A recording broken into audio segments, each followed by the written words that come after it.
얘, 너는 애가 왜 이렇게 교양이 부족하니? 아, 누가 보면 흉보겠다, 흉보겠어. 제발 밖에 나와서 밥을 먹으면 말이다. 자중할 줄 알아야지. 아니, 너는 나이를 먹어도 어쩜 이리 편하는 게 없어. 내가 정말 답답해 죽겠다. 어쩌다가 이런 애가 내 며느리가 됐지? 내가 사람 하나는 기가 막히게 파악하는 사람인데. 에휴. 다짜고짜 이게 무슨 소리인가 싶으시죠? 아주 진절머리 나는 시어머니의 18번지 단골 멘트예요. 그러는 본인은 얼마나 잘났다고 저한테 이런 소리를 하는지, 이런 막말을 하는 시어머니에게 이번에 생긴 일로 코를 납작하게 눌러버렸어요. 어떤 이야기인지 지금 바로 시작해 보겠습니다. 남편이랑 결혼한 지 20년 차, 제 나이도 이제 50대 중반에 접어들고 있는 실상인데도 말입니다. 아직도 시어머니에게 교양이 부족하다는 이야기나 듣고 있으니 얼마나 속이 터지겠어요. 그렇다고 제가 정말 교양이 부족한 사람도 아니다 이 말입니다. 제가요 뭐 너튜브에서 먹는 방송하는 애들처럼 우걱우걱 씹지도 않고 삼키는 사람이라면 그런 소리 들어도 억울하지는 않겠죠. 밥 먹을 땐 걔도 안 건드린다던데 어쩜 이렇게 잔소리가 심한 건지, 제가 얼마나 억울한지 그날은 가족들끼리 뷔페를 간 날이었어요. 고등학교 3학년에 올라가게 된 아들이 몸보신 제대로 하고 싶다고 해서 비싼 호텔 뷔페를 온 것이었는데, 시어머니가 1차적으로 제 옷차림을 가지고 지적을 시작하셨죠. 원래 늘 있는 일이라서 한 귀로 듣고 한 귀로 흘리는 편인데 호텔 뷔페에 사람도 많은데 큰 소리로 지적을 하시니까 조금 쪽팔리긴 하더라고요. 근데 그 옷차림도 제가 뭐 시장통에서 샀을 법한 이상한 옷을 입고 온 것도 아니었거든요. 제가 원피스나 투피스 같은 옷이 아니라 그냥 편한 바지를 입었고, 셔츠나 블라우스 같은 게 아니라 잘 늘어나는 폴라티를 입고 나왔기 때문이었어요. 어머님, 밖에 나와서 밥 먹는다고 일부러 신경 써서 온 건데 왜 그러세요? 제가 뭐 못 입을 옷을 입고 온 것도 아니고요. 이런 걸로 교양이 부족하다고 큰 소리로 말씀하시면 부끄럽잖아요. 그게 더 교양 없는 행동 아닐까요? 지금 나한테 교양 운운하는 거야? 이런 자리에 올 거면 말이다. 적어도 무채색으로 되어가지고 딱 각 잡힌 옷을 입고 와야지. 이게 무슨 꼴이니? 어머님, 저희 아들도 그냥 청바지 편안하게 입고 왔는데 왜 저한테만 그러세요? 그리고 호텔 뷔페가 뭐 예전처럼 구두 신고 원피스 입어야지만 들어올 수 있는 곳인가요? 요즘 젊은 사람들은 운동복 입고도 잘만 오는 곳인데 거기다가 날이 추워서 원피스 같은 건 입지도 못해요. 저 감기 걸려요. 누구보다 건강해 보이는구먼. 무슨 감기. 그리고 또 오시지만 말이다. 뷔페 접시에 고기만 잔뜩 담아오는 사람이 어딨니? 응? 이거 봐라. 접시에 풀떼기는 하나도 없고. 누가 뷔페에 와서 풀떼기로 배를 채워요? 고기를 먹어야죠. 뽕 뽑으려고 오는 건데. 으이그, 그런 행동을 하는 게 교양 없다 이 말이야. 여자는 간단하게 다이어트식으로 먹어야지. 누가 그렇게 고기만 잔뜩 먹냐 이 말이야. 여기 사람들 접시 한번 쓱 둘러봐라. 누가 너처럼 고기만 잔뜩 먹나? 누가 보면 우리 아들이 고기 한 번을 안 먹이는 줄 알겠어. 그렇게 접시 가득 쌓아놓고 먹는 게 교양 없는 짓이라는 걸 왜 모르니? 아니, 뷔페 값이 한두 푼도 아니고 1인당 10만 원에 육박하는 돈인데 당연히 제대로 뽕 뽑으려면 비싼 음식 위주로 먹어야죠. 저 사람들도 샐러드는 그냥 폼이라니까요. 다들 고기만 집어먹지 누가 풀로 배를 채워요. 여기 고기가 종류별로 쌓여 있는데요. 교양 따지겠다고 샐러드만 먹으라니? 아니, 샐러드 먹으면 교양 있는 거라고 누가 그래요? 식습관이라는 게 사람의 모습을 좌지우지하는 거라 말했잖니. 항상 천천히 100번씩 씹어 삼키면서 이 맛을 음미해야 하는 거라고. 샐러드는 10번 씹으면 사라지는데 오래오래 씹으려면 역시 고기를 먹어야죠. 어머님, 풀떼기 먹는다고 누가 교양 있는 사람이라 박수라도 쳐주나요? 여기 왔으면 돈값은 하고 가야죠. 솔직히 뷔페에 고기 먹으러 오는 거지 뭐 먹으러 와요? 샐러드로 배 채우느니 고기 한 덩어리 더 먹고 가는 게 이득이라고요. 거기다가 고기는 단백질이잖아요. 단백질이야말로 다이어트 음식이다 이 말이죠. 어머 웃겨. 얘, 여자는 평생 다이어트 해야 한다는 말 몰라서 그러니? 너 여기서 더 뚱뚱해지면 말이야. 사람들이 우리 아들을 욕해요. 어쩜 저렇게 관리도 안 된 여자랑 결혼을 했냐고 말이야. 아, 너는 가서 다시 받아와라. 풀떼기 먹고 다이어트를 좀 해. 싫어요. 저 고기 먹을 거예요. 먹는 걸로 좀 뭐라 하지 마세요. 어머님, 아이 낳고 나이가 벌써 50인데 당연히 살이 찔 수밖에 없죠. 저도 이제 갱년기인데 폐경이 올 시기도 됐고요. 호르몬의 변화 때문에 자연스럽게 살이 찌는 걸 가지고 저한테 교양이니 뭐니 하실 건 아니잖아요.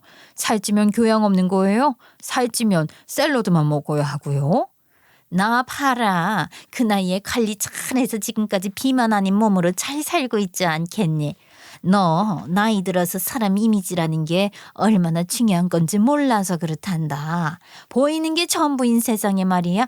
흐질근한 차림으로 다니고 몸매 관리 하나 못해서 그러면 교양 없어 보이지 않겠어? 내가 다 우리 아들 잘 되라고, 너 예뻐 보이라고 하는 말 아니야. 저 시집 온 지 20년이 되도록 교양 타령만 하시는데 어머님 교양이라는 건 지식에서 오는 거지 외모에서 오는 게 아니잖아요. 행동을 어떻게 하느냐에 따라 교양이 있고 없고의 차이가 생기는 거죠. 누가 생긴 걸로만 따져보면서 교양이 있네 없네 해요. 그거야말로 교양 없는 행동이죠. 여기서는 큰 소리로 이런 행동하는 것도 교양 없어 보이는 거라고요. 이게 보자 하니까? 너 지금 나한테 교양 없다고 말을 하고 싶은 거니? 그래, 물론 네 말도 맞단다. 행동에서 저절로 나오는 거라 하지만 그 행동을 지켜보기까지 시선이 제대로 가려면 외적인 걸 안 따질 수가 없다는 게야. 너처럼 그냥 편안하게 입고 와서 나이프 들고 스테이크 썰어 먹는 사람이랑 정장 딱 맞춰 입고 와서 스테이크 썰어 먹는 사람이랑 같은 행동을 해도 후자가 더 교양 있어 보이는 법이지. 내 말을 이해하겠니? 이 정도로 말을 했으면 알아들을 법한데. 어머님, 보통은요, 남들이 밥 먹는 걸 일일이 따지면서 교양이 있네, 없네 확인 안 해요. 그걸 쳐다보고 있는 게 더 무례한 일이라고 생각할지도 모르고요. 아시겠어요? 진짜 우리 시어머니의 교양 타령은 제 귀에 피딱지를 안게 만들었어요. 그렇다고 뭐 본인은 교양이 철철 넘치냐? 그러면 제가 굳이 이 이야기로 포문을 열었겠어요?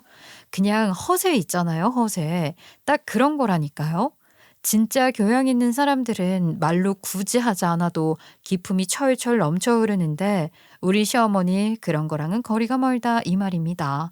그저 남들에게 보이는 모습이 중요해서 밖에 나올 땐 나이 70을 넘겨서도 화장하고 좋아 보이는 옷 입고 다니지만 집에서는 그냥 양푼에 밥 비벼 먹는 할머니다 이 말이라고요. 앞뒤가 똑같으면 제가 말이라도 안 하지. 이건 뭐 여기서의 모습이 다르고 저기서의 모습이 다른데 그게 무슨 교양이란 말입니까? 그건 교양이 아니라 그냥 허세일 뿐이라고요. 우리 남편도 이 부분은 시어머니에게 진절머리를 치는 부분 중에 하나였어요. 처음부터 우리 시어머니가 교양을 따지고 된 건 아니었다고 하더라고요. 그러니까 저랑 결혼을 하기로 한 게 선을 보고 결혼을 하기로 한 건데 그때 시아버지가 엄청나게 아프셨었어요. 그래서 하루빨리 아들이 결혼하는 모습을 보고 하늘나라에 가고 싶다고 하셔서 서둘러 선을 보고 저랑 결혼을 하기로 한 건데 우리가 결혼 준비를 할 때 시아버지가 돌아가시고 말았죠. 참 안타까운 일이었죠. 아들 결혼하는 모습 꼭 보고 가시겠다고 서둘러서 준비를 한 것이었는데 정작 결혼식 3주 남겨놓고 돌아가셨거든요. 그래도 며느리 될 사람이라고 인사를 드리긴 했었지만 정작 결혼식은 못 보고 가셨으니 그게 한으로 남았을지도 모르겠네요. 아무튼 결혼 준비를 하던 그때만 해도 시어머니가 이 정도 수준은 아니었는데 말이죠. 그저 제가 결혼을 없기라도 할까봐 시아버지가 결혼식 못 보고 돌아가실까봐 온 신경이 결혼에만 쏟아져 있었던 상태였거든요. 그런데 왜 교양 타령을 하게 되었는지 궁금하시죠? 제가 솔직히 시어머니 마음에 들었다가 나온 건 아니라 정확하게는 모르겠지만 한순간에 돈이라는 게 생기면 사람이 다 변하기 마련 아니겠어요? 우리 시어머니가 말이죠. 시아버지의 억대 보험금을 가지게 된 이후부터 서서히 변하기 시작했어요. 거기다가 우리 시아버지도 진짜 여우인 게 말이죠. 그동안 병원에 누워 지내면서 그 병원비 전부 남편이 돈 벌어서 충당을 하고 있었는데 뒤에 숨겨두었던 적금이 있었던 거예요. 자기는 병이 다 나을 거라고 생각하고 돈이 있었음에도 비밀로 하고 있었던 거죠. 병원에서 나오면 돈 펑펑 쓰면서 혼자 잘 먹고 잘 살 생각으로 말이에요. 얼마나 황당하겠어요. 그게 돌아가신 뒤에 다 나오게 된 것입니다. 은행에 가서 돌아가신 시아버지의 계좌들을 해지하다가 적금이 있으신데요 하고 알게 된 거죠. 시어머니는 갑자기 돈이 생기니까 우리 결혼하는데 좀 보태주시고 나머지는 노후자금으로 넣어두셨고요. 근데 이게 부작용이 제대로 나타나기 시작한 겁니다. 그 적금부터 시작해 보험금이 아무래도 평생 만져본 적 없었던 억대의 돈이다 보니까 눈이 뒤집힌 거죠. 없다가 갑자기 돈이 생기니까 그때부터 허세를 장착하며 교양을 운운하게 된 것이었어요. 없이 살 때는 교양 같은 건 찾지도 않더니만 돈이 생기니까 돈 있는 사람들은 이런다더라 하고 TV를 하도 본 탓일까요? 본인 아들에게는 잔소리를 못하니까 저를 붙잡고 교양 있게 행동을 해야 한다면서 달달 볶는데 저는 제가 무슨 멸치볶음인지 알았다니까요. 하도 달달 볶아대서요. 저희 부부가 선자리에서 만나 결혼을 하게 되었다고 했잖아요. 시아버지 때문에 정말 번갯불에 콩 구워 먹듯 준비를 하고 결혼을 했다 보니까 사실 서로에 대해 잘 알지 못하는 부분들이 있긴 했어요.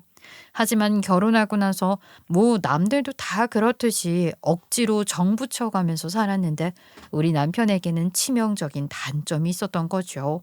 그걸 결혼 후에 알게 되었지 뭐예요. 그게 뭐냐면요. 술만 마시면 필름이 끊긴다는 거였습니다. 본인이 또 욱하는 성질이 있어서 술만 마시면 그렇게 사고를 치고 다녔는데 길바닥에서 자다가 경찰서에서 연락을 받는 건 뭐 일도 아니었어요. 아니 차라리 그런 연락이면 반가울 정도였다니까요. 이번에는 별일 없이 지나갔구나 싶어서요. 뭐 어떨 때는 자다가 바지에 실수를 하기도 하고 또 어떨 때는 시비가 붙어서 싸움을 하기도 하고 이게 전부 다 술만 먹으면 그러더라고요. 진짜 답답하죠. 저는 정말 이러한 일들로 이혼을 해야 하나 고민도 많이 했었어요. 그러다가 하루는 남편이 대리기사랑 시비가 붙은 거예요. 대리기사가 남편이 술에 취해 있으니까 일부러 돈을 더 뜯어내려고 주차장에 주차 못 해주겠다. 주차까지 원하면 돈을 더 내라고 했고 남편은 그런 법이 어딨냐면서 싸움이 난 거죠. 그게 악질 대리기사들 수법이라고 하더라고요. 요즘에도 그런 대리기사들이 있다고 하던데 그 당시에도 그런 수법을 쓰는 대리기사들이 있었던 거죠. 어쩜 그렇게 수법이 그대로인지 불법을 저지르는 건 진화가 덜 되는 건가요? 아니면 뭐 불법에도 클래식이 중요한 건지. 나 참. 아무튼 주차 추가비 안 내면 그냥 가버리고 만약 차 주인이 운전을 해서 주차를 하면 음주운전으로 신고를 때려버리는 일을 그때도 했다고 하더라고요. 그러니 남편도 대리기사한테 네가 잘한 게 뭐가 있냐. 술 먹고 시비가 붙었고 대리기사를 한 대 쳐버린 거예요. 술만 마시면 손버릇이 어쩜 그리 개 같은지. 차라리 개를 키우는 게 훨씬 낫죠. 개는 낯선 사람만 보면 짖는 거지. 이 인간은 낯설거나 익숙하거나 상관없이 짖어대니까요. 대리기사도 바로 경찰에 신고를 했고요. 솔직히 좀 억울하긴 한 상황이었어요. 원래 대리기사가 주차까지 해줘야 하는 건데 본인이 돈 더 받아먹으려고 그런 거니까요. 남편도 막 경찰서에 가서는 억울하다 했지만 어쩌겠어요. 선빵을 날린 게 남편인데. 이게 또 누가 먼저 주먹질을 시작했냐가 중요하더라고요. 합의금 물어주고 하니 저도 열이 받아서 남편한테 딱 잘라 말을 했죠. 어떻게 허구한 날 술만 먹으면 이렇게 사고를 쳐. 이혼해. 더 이상은 이렇게 가슴 졸이면서 못 살겠어. 결혼한 지 뭐 얼마나 됐다고 말이야? 맨날 그렇게 술을 처먹고 들어와서 사고를 치냐고. 당신이 양심 있으면 이러면 안 되지. 일주일에 3번씩 술을 먹고 경찰서를 제 집 드나들도 왔다 갔다 하는 게 맞아? 이혼을 하자고? 아니 우리 결혼한 지 그래도 응? 아이 결혼 3년 차인데 이 정도면 익숙해질 법도 하잖아. 거기다가 우리 첫째 아들은 어쩌고 애를 부모가 키워야지. 한부모가 키우면 안 되지. 차라리 술 먹고 난동 부리는 아빠가 있는 것보단 엄마 혼자 키우는 게 낫다고 생각해. 어떻게든 친정에서 도움받아 살면 되겠다 싶으니까 그냥 이혼하자고. 술 먹고 맨날 이러는 거 더 이상은 못 참겠다고. 내가 언제까지 참아야 하는데. 아니면 술을 끊던가. 미안해. 내가 솔직히 술 먹고 사고 치는 게 한두 번이 아니긴 했지만 그래도 나도 자중할게. 어떻게 믿어? 언제까지 사고를 칠지 모르는 일 아니야? 이러다가 내가 내 나이 80까지도 당신 찾으러 경찰서 왔다 갔다 해야 하는 거 아니냐고. 일찌감치 아니다 싶을 때 그만두는 게 낫겠다 싶어. 그래도 이번 일은 내 잘못 아니잖아. 어떻게 이런 일로 이혼을 하자고 말을 할 수가 있어. 누구 잘못이든 간에 우리 이혼하자고. 당신이 매번 그렇게 술 먹고 사고 치는 거 이제는 지겨워 죽겠어. 벌써 올해만 경찰서 간 게 3번이야, 3번. 그중에 2번은 길바닥에서 잠들어서 그렇다 쳐도 해도 너무한 거 아니야? 영업직도 아니면서 무슨 회식이 그렇게 많고 술 마실 일이 많아서 허구한 날 취해서 들어와. 아우 지겨워. 강경하게 제가 이혼을 하자고 말을 하니까 그 말에 놀란 건지 남편은 죽어도 이혼만큼은 안 된다고 했고 차라리 술을 줄이겠다고 말을 하더라고요. 근데 이혼 카드가 강력하긴 했나 봐요. 그 뒤로부터는 술을 마셔도 절대 취할 때까지 마시지 않더라고요. 아유, 얼마나 가겠냐. 두고 보자. 한 번 더 실수하면 이혼한다 싶었는데 그 뒤로는 정말 술자리에 나가도 본인이 마실 만큼의 양만 마시고 취할 것 같으면 술자리를 피하더라고요. 그렇게 의지를 가지니까 나중에는 자연스럽게 버릇이 들은 건지 술자리에 자주 나가지도 않고 술을 마셔도 취하지 않을 때까지만 마시기 시작했어요. 남편이 아주 긍정적인 모습으로 변하기 시작한 거죠. 그 뒤로부터는 정말 문제없이 잘 지낼 수 있었습니다. 그래서 미뤄두었던 둘째 계획도 가지게 되었고 열심히 불철주야 노력한 덕분에 토끼 같은 딸을 하나 더 낳게 되었고 아들, 딸 키우면서 잘 살고 있었다 이 말입니다. 솔직히 제 덕에 술버릇 고쳤으면 시어머니도 저한테 고마워해야 하는 거 아닌가요? 매번 술 마실 때마다 원수라고 제 앞에서 욕을 얼마나 했는데요. 말끝마다 교양 운운하는 사람이 말이죠. 자기 아들 술 먹는 모습만큼은 도저히 못 견디겠는지 막말을 하더라니까요. 그 새끼 아직도 술 처먹고 다니는 거 아니지? 술만 마시면 아주 지나가는 똥개들이랑 친구 먹는 놈 아니니? 내가 아주 속이 터진다. 그렇게 교양 있게 행동을 하라고 말을 해도 썩을 놈이 아주 말을 못 알아 처먹어요. 그게 개지 뭐야. 어휴. 이제 거의 술 안 먹어요. 제가 그 술버릇 싹 고쳐놨거든요. 그러니까 음주랑 관련된 부분에서는 마음 놓으셔도 돼요. 아유 진짜냐? 개가 똥을 끊지 그놈이 술을 끊어? 진짜로? 예, 진짜예요. 제가 누구예요? 어머님 며느리잖아요. 딱 술 끊게 만들었으니까 걱정 마세요. 이제 경찰서 갈 일 없습니다. 저한테 술만 마시면 개가 되는 놈이라고 이놈 저놈 해가면서 이야기를 할 땐 언제고 제가 술버릇 고쳐놨더니만 이제는 저한테 잔소리를 한다는 게 그냥 우리 시어머니 누구 하나 붙잡고 원망하고 잔소리하고 싶은 마음이 더 컸던 것 같아요. 사실 우리 남편이 뭐 능력도 괜찮고 성격도 멀끔한데 그동안 결혼 못하고 여자친구 없었던 게 전부 술 때문이었거든요. 저랑은 선보고 이해관계가 맞아서 급하게 결혼한 거니까 제가 술버릇을 알아볼 시간도 없었고요. 그리고 결혼 준비하던 그때 시아버지가 아파서 병원에 왔다 갔다 할 때라 더더욱 그럴 시간도 없었고 하니 결혼하고 나서 알게 된 거죠. 아무튼 그랬는데 모든 일이 다 지나고 나서 돈 생기고 아들 걱정도 사라진 시어머니가 어디 부잣집 사모님 놀이는 하고 싶고 하니까 괜히 저 붙잡고 교양 타령을 하기 시작한 겁니다. 처음에는 왜 저러나 하고 말았는데 이게 20년 쌓이니까 저도 말대답을 하게 되고 그렇더라고요. 아무튼 그러던 도중에 이런 일이 일어나게 된 거죠. 예, 너 혹시 뭐 악기라도 하나 다룰 줄 아는 거 있니? 피아노라든가 기타라든가 아니면 뭐가 있으려나? 바이올린 뭐 그런 거. 예, 악기요? 갑자기 너무 뜬구름 잡는 소리시네요. 악기는 왜요? 아니, 내가 여태까지 한 번도 그런 거 보러 다닌 적이 없었는데, 이번에 친구 따라서 처음으로 클래식 공연을 보러 갔었거든. 내 친구 딸이 피아노 전공을 했다지 뭐냐. 아무튼 무슨 리사이틀? 아이, 그래. 그런 거 보러 갔는데, 너무 멋있지 뭐야. 악기 하나 다룰 줄 알면 참 좋겠더라. 그런 건 정말 재능 있는 사람이나 하는 거죠. 아무리 취미로 한다고 해도 손가락이 빠릿빠릿하게 움직이지 않으면 못하는 거잖아요. 어릴 때일수록 노력하면 안 되는 게 어디 있겠니? 그러지 말고 우리 소녀딸 악기 한번 시켜봐라. 피아노를 시키든지 아니면 뭐 피리 같은 거 불게 시키든지. 그래봐야 전공으로 할 것도 아니고 지금 전공으로 공부를 하자니 너무 뒤처지는 일인데 굳이 그걸 해야겠어요? 취미생활은 나중에 대학 간 다음에 해도 되죠. 토 달지 말고 한번 시켜보라니까. 악기 하나 다룰 줄 안다고 하면 얼마나 교양 있어 보이니? 클래식이라는 게 뭐 아무나 할 수 있는 것도 아니고. 시어머니의 등살에 어쩔 수 없이 딸에게 물어보니까 우리 딸은 그런 거 할 시간에 차라리 단과학원 하나 더 다니는 게 낫겠다고 하더라고요. 공부에 크게 욕심 있는 애는 아니었는데 지가 생각해도 아끼는 시간 낭비다 싶었겠죠. 저도 굳이 악기 다뤄서 어디 쓸 데가 없으니까 하지 말라고 했고요. 근데 시어머니가 며칠 뒤에 또 물어보는 거예요. 그래서 우리 손녀딸은 뭐 배운다고 하니?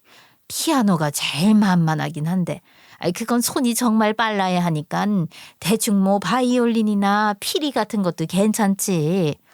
어머님, 이제 저희 딸 고등학생 되잖아요. 공부를 해야 할 시기라서 바빠요. 악기 다룰 시간이 어디 있겠어요? 공부해야죠. 공부가 밥 먹어주긴 하지만 그래도 숨통 트일 시간은 있어야 하지 않겠니? 여자는 자고로 교양 있게 자라서 부잣집에 시집이나 잘 가면 그만인 거다. 악기 다룰 줄 안다 하면 사모님들이 좋아할 거다 이 말이야. 공부 잘해봐야 남자만큼 잘 되겠니? 또 모르죠. 시대가 변하고 있는데 여자라고 사장 못하는 거 아니잖아요. 저는 그냥 우리 아이들이 하고 싶은 거 시킬래요. 예. 자고로 내가 교회 권사직을 하고 있는데 손녀딸이 교회에 와서 피아노 반주라도 하고 그러면 얼마나 의미가 있겠니? 내 면도 살고 말이다. 그거 어머님 욕심 때문에 시키시려는 거였어요? 교회 사람들에게 평판 좀 잘 얻어보시려고요? 어머님, 우리 아이들 공부해야 할 나이에 피아노 배우느라 시간 뺏겨, 교회에서 반주하느라 시간 뺏겨, 그러면 안 되잖아요. 우리 딸 인생이라는 게 있는데 어머님 욕심에 그러면 되겠어요? 지금 너 내 말을 무시하겠다는 이야기야? 어떻게 된 게 시애미를 무시하냐 며느리 주제에. 너는 나를 너무 무시하는 경향이 있어. 그러면 네가 피아노를 좀 배워라. 네가 가뜩이나 교양도 부족하고 그런데 악기 하나 다루면서 교양을 쌓기도 하고 그래. 교회 와서 반주도 좀 하고 말이야. 네? 지금 제 나이에 피아노를 배우라고요? 어머님, 제가 피아노 배울 시간이 어디 있겠어요? 차라리 일을 하는 게 낫죠. 배울 시간이 왜 없어? 점심시간에 배워도 되고 말이야. 애들도 다 컸는데 일 끝나고 배우면 되는 거 아니야? 아이고 누가 보면 월급 500만 원은 받는 줄 알겠네. 네가 하는 일 그거 뭐 돈도 안 되는 일이면서 늘 뻐기기만 하고. 누가 사니 그것들을? 제가 사실은 나이 50쯤이 되었을 때 갱년기 우울증 같은 게 심하게 오게 되었어요. 늘 반복이 되는 인생이 재미도 없고 애들도 그땐 지금보다 더 어렸으니까 챙겨야 할 게 많은데 너무 지치는 거예요. 사실 그렇잖아요. 제 몸에 집중을 해야 할 시기에 자꾸 다른 것들을 더 챙겨야만 하니까 자연스럽게 나는 누구인가, 나는 왜 이렇게 살아야 하는가 하는 질문들이 가득 떠오르더라고요. 삶에 의욕도 없고 그래서 정말 무기력하게 살았는데 우리 아들이 취미생활로 뭐라도 해보라고 그러더라고요. 근데 제 취미가 뭐냐면 코바늘로 뜨개질하는 거였어요. 아들이 저한테 인터넷에서 뭘 검색해서 보여주는데 그게 뭐였냐면 코바늘 뜨는 영상인데 패턴들이 너무 이쁘더라고요. 이런 패턴들을 배우려면 예전에는 코바늘 배우는 곳에 간다던가 아니면 도안책을 사서 따라해야 했는데 인터넷에는 없는 게 없더라고요. 동영상으로 보고 따라할 수도 있고 말이죠. 그래서 그때부터 푹 빠져서 코바늘을 뜨기 시작했습니다. 와, 엄마 솜씨 진짜 좋다. 인터넷만 보고 지금 이걸 다 따라서 만든 거야? 물론 엄마가 코바늘 뜨는 걸 취미로 하니까 나도 영상을 보여준 거긴 한데 이렇게 바로바로 따라서 만들 거라고는 생각도 못했네. 와, 엄마 진짜 대단해. 그러면 다 만든 이것들은 어디다 쓸 거야? 글쎄, 뭐 하려고 만든 건 아니고 엄마도 그냥 이뻐서 만든 건데 왜 어디 뭐 친구들이라도 가져다 줄래? 사내 놈들이 이런 데 취미가 있나 뭐. 그러지 말고 이거 SNS 같은 거에 한번 올려보는 게 어때? SNS? 그게 뭔데? 아유, 엄마는 그런 건 못해. 내가 가입해 줄게. 그냥 사진만 찍어서 엄마가 뜨개질한 모자라든지 목도리, 조끼 같은 걸 사람들 보라고 올려두는 거야. 그냥 자랑하듯이 말이야. 어차피 아는 사람 하나 없는 공간이니까 아들이 시키는 대로 제가 만든 소품들을 하나하나 찍어서 올리기 시작했는데 왜 키링이라는 게 유행을 하기 시작한 거죠.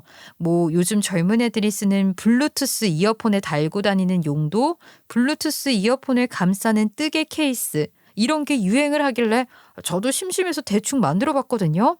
근데 그게 반응이 제대로 터진 거예요. 글쎄, 제가 만든 뜨개 제품들을 보러 온 사람들이 하나같이 만들어서 팔아주면 안 되냐는 문의를 보내기 시작한 거죠. 처음에는 문의라고 해봐야 몇 개 되지 않았기 때문에 한두 개 정도면 가능하겠는데 싶어서 만들어서 팔기 시작했습니다. 근데 또 뜨개 특성상 만드는 실의 색도 고를 수 있고 패턴만 맞으면 다른 형태로도 뜰 수 있고 무궁무진하잖아요. 그래서 주문 의뢰도 받기 시작을 했어요. 사람들이 이런 모양으로 해달라, 저런 패턴을 넣어달라 하는 걸 인터넷을 보고 따라서 만들기 시작한 거죠. 그렇게 하나 두 개 팔던 게 예약이 꽉 차서 더 이상 받을 수 없을 정도로 줄이 밀리게 되었어요. 저는 메인으로 팔던 키링을 공장에 제작을 맡겨야지만 수급이 가능할 정도로 장사가 잘 되기 시작했고요. 결국에는 주문 건수를 맞추기 위해서 공장을 알아보았고 사업자도 내고 계약이라는 걸 하게 되었어요.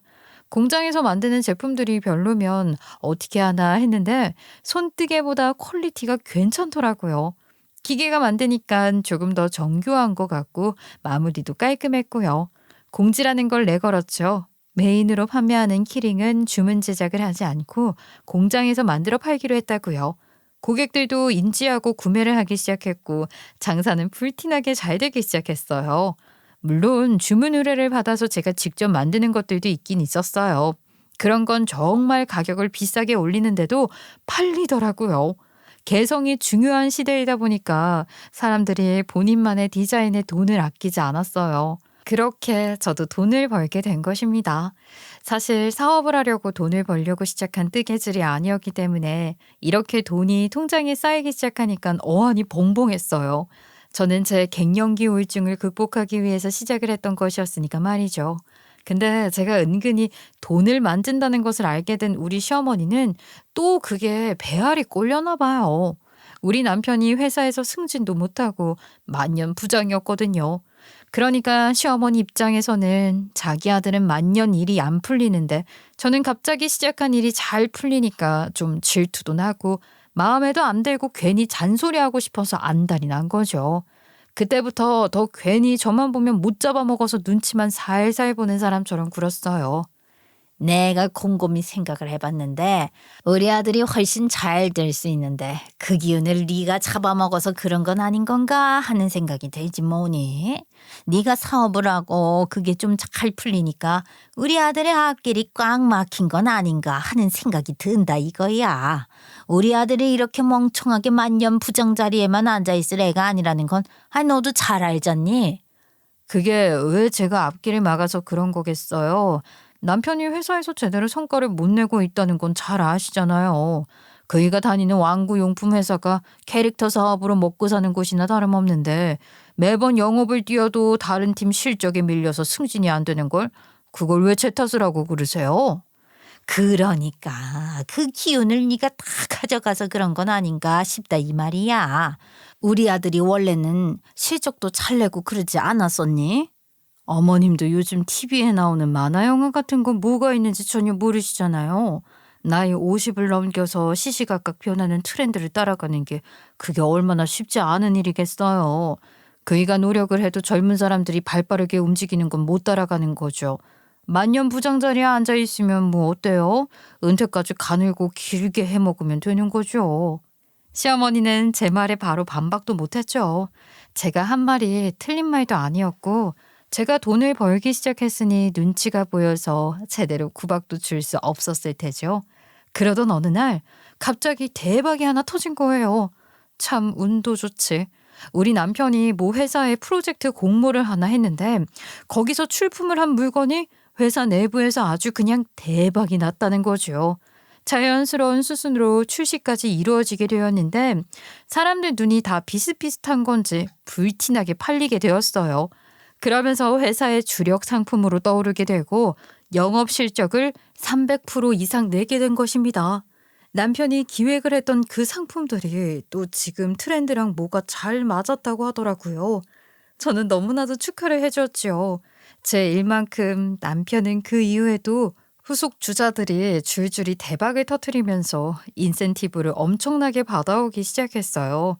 정말 저희 가족이 돈벼락에 앉았다고 해도 과언이 아닐 만큼 그동안 벌었던 돈의 몇 배를 벌기도 했어요. 그렇게 1년이 지난 후 우리 아들이 수능을 치른 다음에 줄줄이 좋은 소식이 들려오기 시작했습니다. 더 좋은 순간이 있을까 했는데 말년운이 정말 대박인 건지 뭔지 우리 아들은 서울에 있는 대학에 합격을 했고 남편은 부사장으로 승진이 된다는 소식이 들려오게 된 것이에요. 내가 부사장으로 승진이라니. 이래서 사람 이름 모르는 거야. 만년 부장이라고 다 부서 사람들이 그렇게 놀리고 무시를 했었는데 내가 어찌 알았겠어. 부사장 자리에 떡하니 앉게 될 줄을. 나도 이 상황이 너무나도 안 믿기는 거 있지. 와, 부사장이라니. 이게 진짜야? 아니, 부장에서 부사장? 너무 파격적인 승진이잖아. 당신이 잘 못 들은 건 아닌 거지? 나도 몇 번이나 꼬집어 봤다니까.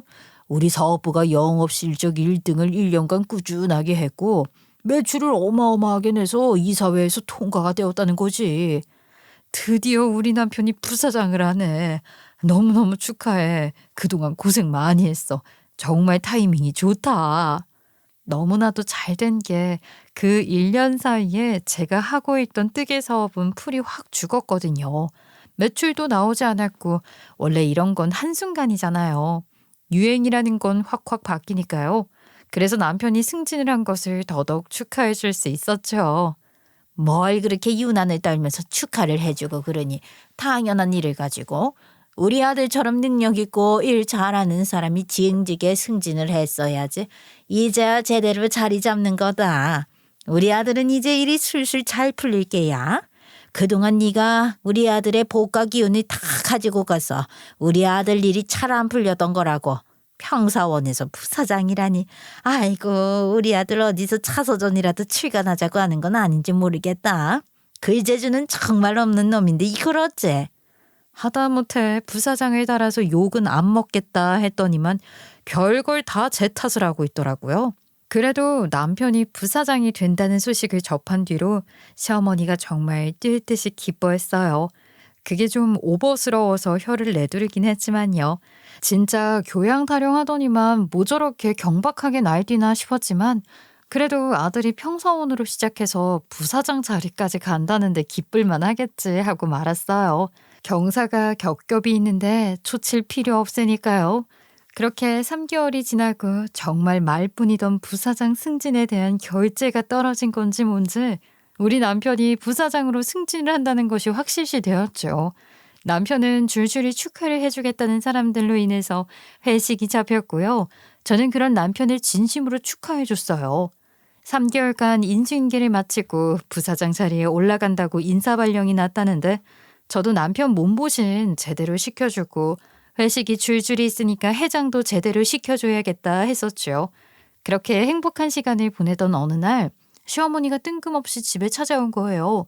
근데 웬 여자랑 같이 찾아왔더라고요. 나이는 비슷해 보였지만 저보다는 어려 보이는 여자였어요. 시어머니가 다니는 교회 사람인가 싶었지요. 어머님 웬일이세요? 연락도 없이. 이분은 누구셔요? 같이 뭐 교회 다니는 분이세요? 오늘 교회 가시는 날이었잖아요. 처음 뵙겠습니다. 제가 권사님 며느리예요. 인사할 필요 없다. 너랑 깊게 알아야 할 사이는 아니니까. 내가 오늘 온 건 우리 아들이 이제 부서장 자리에다 앉게 되었는데 옆에서 교양 있게 내조를 해줄 사람이 필요해서 그 말을 하려고 온 거다. 교양 있게 내조라니요. 내조가 뭐 별건가요? 요즘 그이가 회식이 많아서 아침마다 해장국 끓이는데 힘들어 죽겠어요. 이게 내조지요.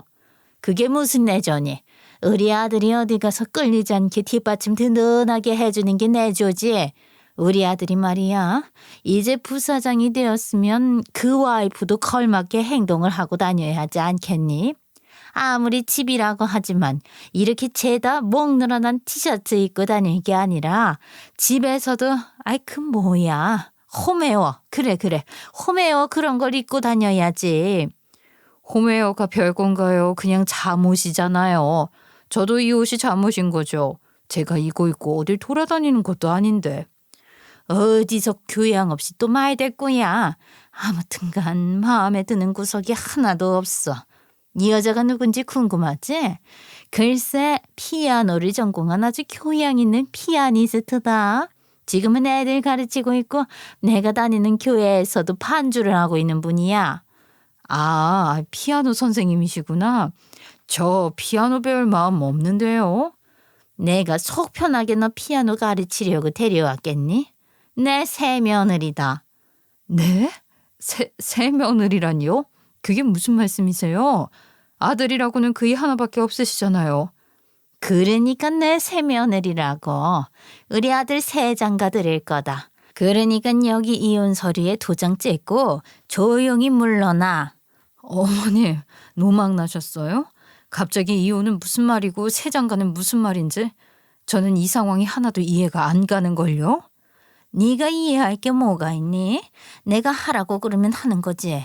우리 아들도 내 말이라면 이해하고 들어줄 게다. 아, 이혼해라. 지금 그이가 부사장 자리에 올라가게 되었으니까 너는 꺼져라. 이 말씀이세요? 아니, 새며느리라니 이게 무슨 들어보지도 못한 말인지 모르겠네요.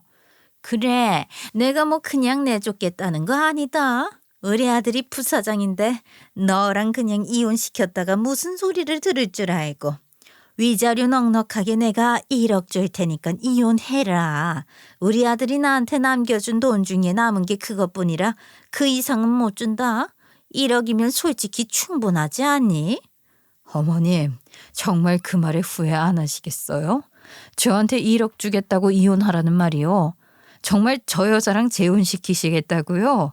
그걸 남편도 원하고 있고요. 그래, 우리 아들은 내가 하라고 하면 시키는 대로 할 놈이니까 걱정하지를 말아라. 솔직히 너랑 살면서 그동안 운수가 안 풀렸던 건 사실 아니겠니? 네 풀이 좀 죽어야 하는데 내가 아무리 교양 운운하며 네 풀을 죽이려고 해도 빳빳하게 고개 쳐들고 다니는 게 그동안 마음에 안 들었다.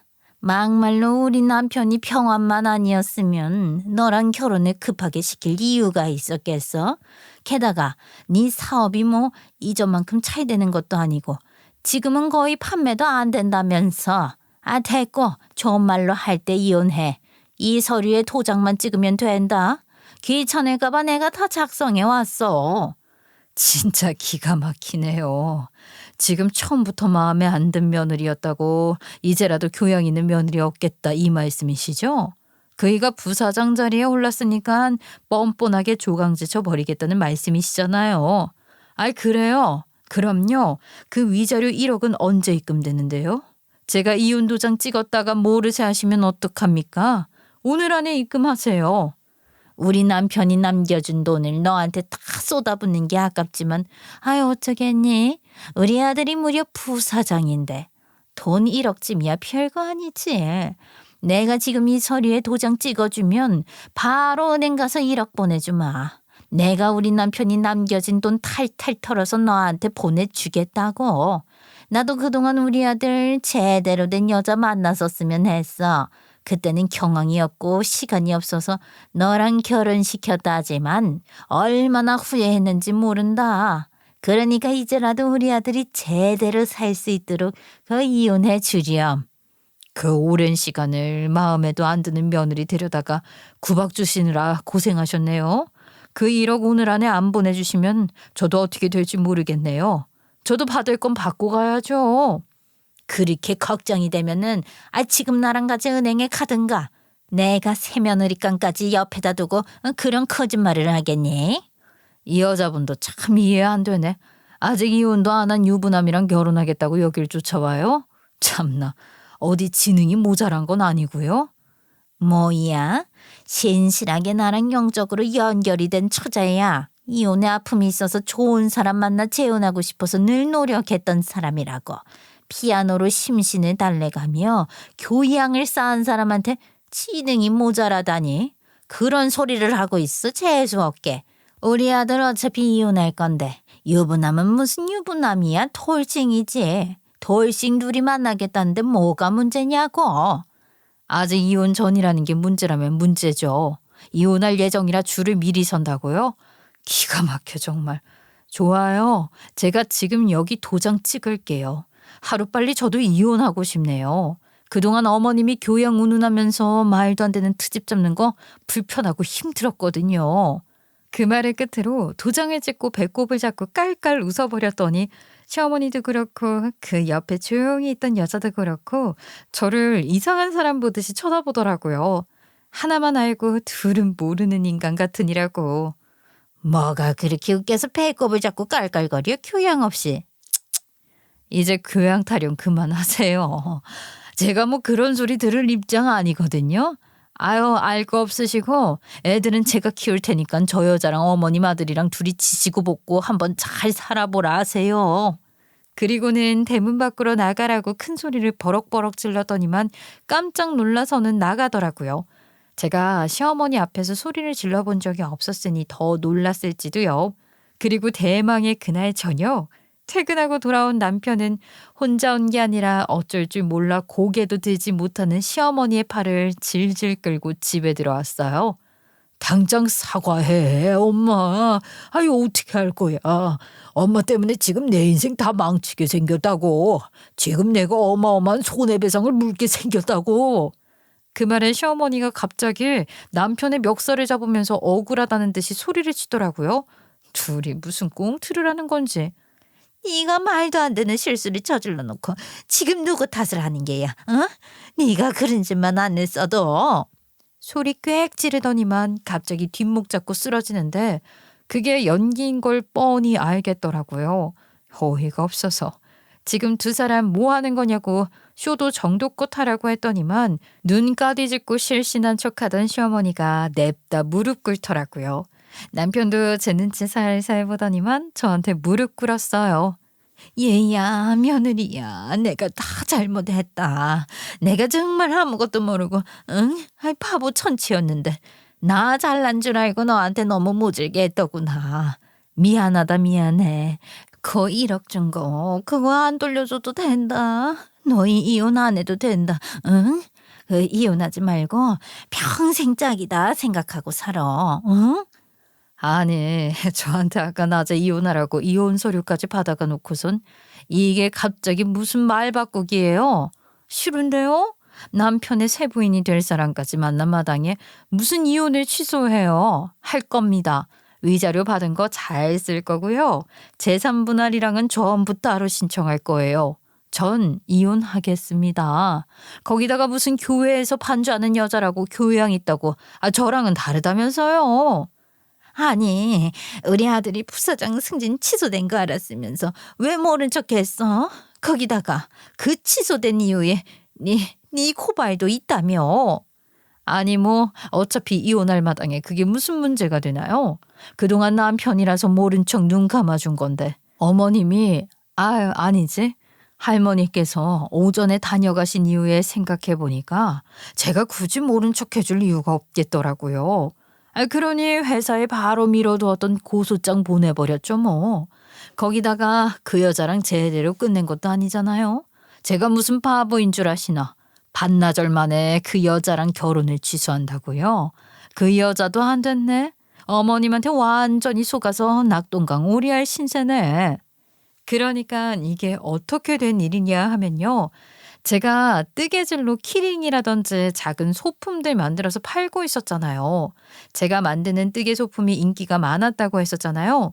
공장까지 돌려서 메인 키링을 뽑아낼 정도로요. 우리 남편이 완구 회사에서 일을 하고 있었으니까 제 캐릭터를 카피해서 들고 간 거죠. 거의 비슷한 모양의 색만 다르게 해가지고 말이에요. 그걸로 키링도 만들고 필통도 만들고 양말도 만들고 소품을 다 짜낸 겁니다. 그렇게 시리즈물로 해가지고 점점 확장을 해간 거고, 저 같은 1인 사업장이 그런 큰 기업의 유통을 어떻게 이겨낼 수 있겠어요. 어느 날부터 문의가 오더라고요. 제가 대기업 회사 제품을 따라한 거 아니냐, 실망이다 하면서 점점 제 물건을 사가는 고객이 사라지고, 저는 그저 큰 기업의 것을 모방한 사람이 되었지만 참았어요. 남편이 그 일로 인해서 영업 실적을 인정받았고 부사장 자리까지 앉게 되었으니까 저만 모른 척하면 된다고 생각을 했단 말이에요. 그런데 글쎄 이 인간이 회식이 줄줄이 있었다고 했잖아요. 부사장 자리를 축하한다고 이사들부터 사장까지 다 같이 모인 자리에서 술에 취해 실수를 한 거죠. 아주 제대로요. 사장이 대머리였는데 가발을 쓰고 다녔었대요. 근데 남편이 술에 취해서 그 가발을 벗겨버린 거예요. 이사들부터 죄다 기겁을 해서 남편을 말리지도 못한 거죠. 헤이, 사장님. 이제 내가 부사장인데 민머리 구경 좀 합시다. 그 뭐 어때요? 대머리가 뭐 별거야? 아이, 우리 사이 이 정도는 가능하잖아. 이 사람이 미쳤나 지금? 술에 취해서 아무것도 안 보이는 거야 뭐야? 정신 안 차려? 술만 마시면 그렇게 사고를 치던 이 인간이 기어코 이런 특급 사고를 치고 만 거지요. 그러길래 제가 그렇게 술을 멀리하라고 했는데, 근데 저한텐 기회나 다름없었어요. 다음날 회사에 출근하니 사내 이사들에게 눈칫밥까지 먹게 되고 승진이 취소될 위기까지 놓인 남편은 안절부절 난리가 났죠. 사장이 우리 남편 얼굴도 안 보겠다고 선언을 떡하니 했거든요. 그게 무슨 뜻이겠어요? 부사장 자리 물 건너간 거나 다름없다 이거죠. 근데 이게 한 번 발령 내겠다고 했는데 자기 기분대로 취소를 할 수 없잖아요? 그런 와중에 우리 남편을 고깝게 보던 다른 부서 부장이 저에게 연락을 해온 거예요. 제가 남편 부인이라서 연락을 한 게 아니라 정확히는 제 사업장으로 연락이 온 거죠. 저희 회사 부장이 글쎄 사업자님의 캐릭터를 카피한 것 같은데요. 저희 회사 내부 사정도 좀 있고 해서 혹시 그 저작권 침해로 고소를 할 생각은 있으십니까? 한마디로 우리 남편을 고소하자는 연락이었어요. 아마 사장이 어떻게든 꼬투리를 잡아서 우리 남편 부사장 승진 취소를 하고 싶어 하는 것 같았거든요. 저는 고민을 좀 해보겠다고 했어요. 아무리 그래도 남편의 일인데 제가 어떻게 고소를 하겠어요. 그냥 미적지근하게 대응하고 말았죠. 하지만 회사에서는 이미 그 부분을 문제 삼아서 남편의 승진 취소가 거의 확정이 난 상태였던 거고요. 저는 남편이 곤란해지면 안 되니까 가만히 참고 있었는데 시어머니의 저 새 며느리 타령에 열이 받고야만 거죠. 시어머니가 가고 나서 정말 30분 뒤에 1억이 입금된 걸 보자마자 남편 회사에 전화를 걸어 고소를 하겠다 말을 했고, 회사에서는 남편에게 손해배상을 청구하겠다고 한 거예요. 이미 사장 눈밖에 나 있던 터라 일은 아주 일사천리로 진행이 되었죠. 카피 제품을 만들어서 팔아 회사의 이미지를 실추했다고 원작자가 고소를 하겠다고 했다고 통보를 했는데, 근데 남편도 알지 않겠어요? 그 원작자가 저라는 것을 말입니다. 그때부터 저에게 전화를 했지만 전 이미 남편 전화를 안 받겠다고 차단 걸어둔 상태였고, 남편은 시어머니에게 전화를 걸었고 시어머니가 한 행동을 알게 된 것입니다. 퇴근 후에 일부러 시어머니 데리고 집에 와서 저한테 사과를 하라고 한 거지만 이미 늦어도 한참 늦은 거 아니겠어요? 나는 고소 취할 생각 전혀 없어. 내 캐릭터로 그동안 배불리 돈 벌었으면 당연히 뱉어내야지. 그 회사도 오죽 당신을 쫓아내고 싶었으면 말이야. 나한테 직접 자기 회사 제품을 고소하라고까지 하겠어? 당신 인생 참 불쌍하다. 마누라한테 소방 맞고 회사에서도 쫓겨나고. 내가 확실히 복덩이긴 했나 봐. 내가 당신 떠나겠다고 마음먹으니까 당신이 가지고 있던 모든 걸 빼앗고 가게 되네. 그러길래 나한테 잘하지. 난 이혼할 거야. 남편과 시어머니는 무릎을 꿇은 채 저에게 매달려서 빌었어요. 제 앞에서 이혼 소송장을 박박 찢는 시모를 보면서 기가 막히더라고요. 이혼? 예, 죽어도 안 된다. 우리 아들한테는 네가 필요해. 네 말이 맞다. 네가 복덩이야. 네가 없으면 우리 아들은 아무것도 할 수 없는 바보 천지야. 그거 찢는다고 이혼 못하는 줄 아세요? 저 1억 있잖아요, 1억. 그걸로 빵빵한 이혼 전문 변호사 선임해서라도 어떻게든 이혼할 거니까 그런 줄 알아요. 회사에 손해배상 한번 열심히 해봐. 그렇게 회사에 뱉어낼 돈이 나한테 올 거거든. 저작권 침해로 말이야. 당연하게도 남편도 시모도 아무런 말도 하지 못했고 저는 그 길로 짐을 싸서 친정에 온 뒤 변호사 사무실을 찾아다니면서 소송 준비를 했습니다. 회사를 상대로 소송을 한다는 게 솔직히 쉽지 않았지만 증거가 너무나도 명확했기 때문에 거기다가 은근히 회사에서도 제게 고소를 해주었으면 했기에 당연히 제 저작권이 인정을 받게 되었어요. 저는 남편의 회사를 상대로 제 캐릭터를 모방한 제품에 그동안 수익에 대한 일정 비율을 정산받을 수 있었고 앞으로 그 제품은 판매를 중단하기로 서약까지 받았습니다. 이미 뿌려진 물량에 대해서는 전량 회수를 한다고 했고 당연히 그 과정에서 오는 손해는 누가 가져가게 되었을까요? 남편이 떠안게 되었다 이 말입니다. 이건 배임으로도 이어지게 되었어요. 남편은 한순간에 배임죄를 물게 되었고 회사에서 잘린 것은 물론이거니와 빚을 갚지 못하면 실형을 살기 일보 직전이었습니다. 그러자 아들이 감옥에 들어갈까 매일 눈물바람이던 시어머니가 저희 친정까지 찾아 무릎을 꿇고 빌기 시작했어요. 아이고 얘 우리 아들이 실형을 면치 못할 것 같다고 하는데 네가 합의만 해주면 벌금으로 끝날 수도 있다고 하더라. 제발 우리 아들 한 번만 살려주면 안 되겠니? 그 어린애가 감옥에 들어가서 그 무서운 인간들이랑 어떻게 하루 종일 마주하고 살아. 제발, 제발 한 번만 그간의 정을 봐서라도 우리 아들을 용서해 주렴. 내가 이렇게 빌게.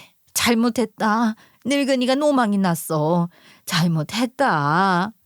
그렇게 빌어도 한 번 배신당한 제 마음이 돌아설 리 없지 않겠어요? 이 인간이 무슨 돈이 있어서 그 대박난 제품에 대한 손해를 떠맡겠냐고요. 아마 재판이 끝나면 실형 선고 받을 것 같습니다. 아직 재판 중이긴 한데 결과야 뻔하지 않겠어요? 자식들은 처음 약속대로 제가 데리고 가기로 했고 큰아들은 성인이지만 둘째 딸은 아직 고등학생이기에 양육비도 꼭 받아낼 겁니다. 그러길래 왜 욕심을 부리고 그랬을까요? 교양이는 척 난리를 치더니 결국 아들은 배임죄로 실형 살게 생겼네요.